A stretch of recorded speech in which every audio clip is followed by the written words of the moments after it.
Welcome to another episode of these videos that I upload in YouTube, and today we want to discuss about the signs and symptoms of increased intracranial pressure. We know intracranial pressure is the pressure exerted by the brain, blood and cerebrospinal fluid in the brain. So when it is increased, that's very dangerous, and the following signs and symptoms will show you that there is an increased intracranial pressure.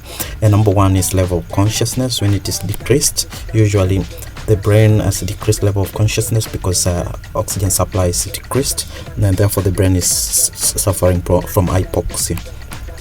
We have abnormal pupil response. Usually the pupils are dilated and unequal due to the effect of increased intracranial pressure that put pressure on the cranial nerves number 2, 3, 4 and 6.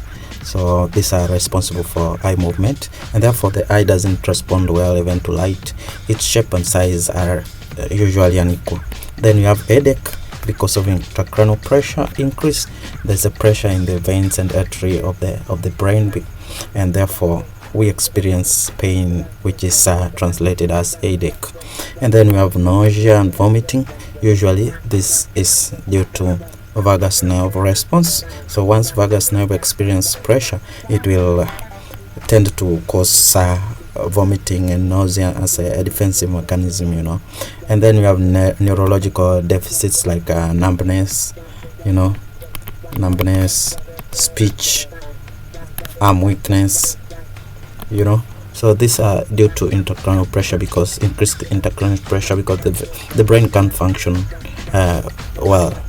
And the other one here is infection. Usually it is when the patient is in external ventricular drainage, a device that is used to reduce intracranial pressure by draining the cerebrospinal fluid, and it usually also tend to measure the intracranial pressure.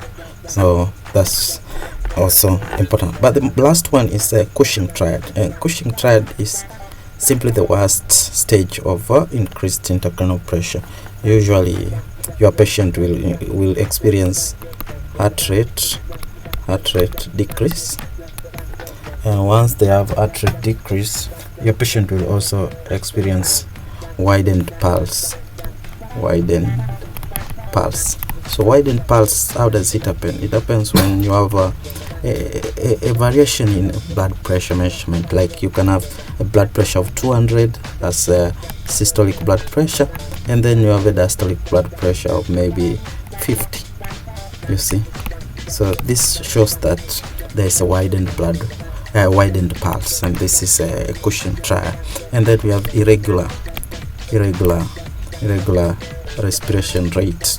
When you have irregular respiration rate, here we mean that respiration here is accompanied by hypercapnia with apnea. You know what I mean here?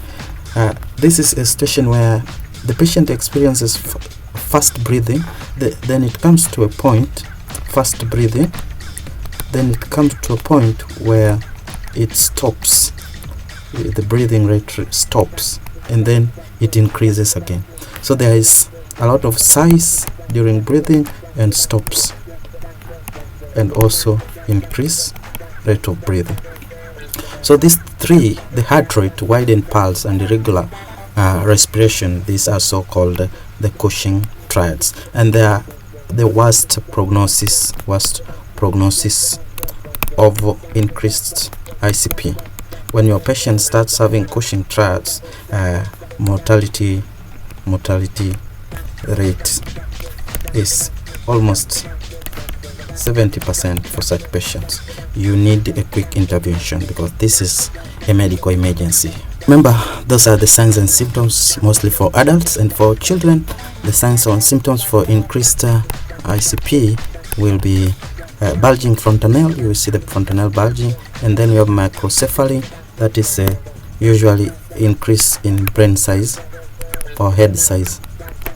Then we have prominent veins. You will see veins all over, facial veins showing up. We have sunset eyes as a sign that is trying to look as if the eyes are protruding from down to up.